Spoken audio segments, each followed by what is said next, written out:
সংবাদ মাধ্যমে প্রতিদিনের খবরের শিরোনামে ভিন্ন ভিন্ন ঘটনা স্থান পেলেও একটি জায়গায় যেন প্রতিদিনের খবরে একই শিরোনাম, আর তা হচ্ছে সীমান্তে চোরাচালান কারবারি। এর মধ্যে অন্যতম আখাউড়া সীমান্ত। সংবাদ মাধ্যমের প্রতিদিনের একটি জায়গা দখল করে থাকে এই সীমান্তে চোরাচালান কারবারিদের নানা অবৈধ কর্মকাণ্ড। আখাউড়া সীমান্তে চোরাচালান কারবারির নিত্যনৈমিত্তিক ঘটনা হলেও ২৪-এর গণঅভ্যুত্থানের পর থেকে চোরা কারবারিদের দৌরাত্ম্য বেড়েই চলেছে। মাদকদ্রব্য, ভোজ্যপণ্য, গাড়িসহ দেশীয় আগ্নেয়াস্ত্র সরবরাহ করা হচ্ছে।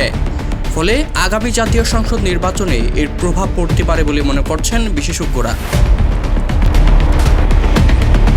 প্রতিদিন এভাবেই কোটি কোটি টাকার কর ফাঁকি দিয়ে এসব পণ্য দেশে প্রবেশ করানো হচ্ছে।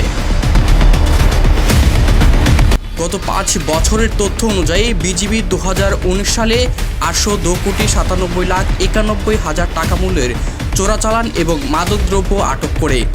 সেখানে ২০২৪ সালে ৫ বছরের ব্যবধানে ২,১৮৪,২৮,৫২,০০০ টাকা মূল্যের চোরাচালান জব্দ করা হয়েছে। সে হিসেবে ৫ বছরের ব্যবধানে জব্দ বেড়েছে প্রায় ১৭২%।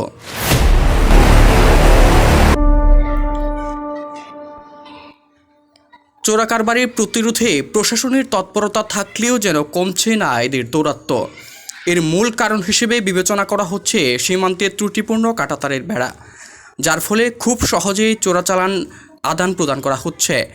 বিশেষজ্ঞরা বলছেন, কাঁটাতারের বেড়ার সঠিক সংস্কারে কিছুটা হলেও কমতে পারে আখাউড়া সীমান্তে চোরাচালান কারবারিদের দৌরাত্ম্য।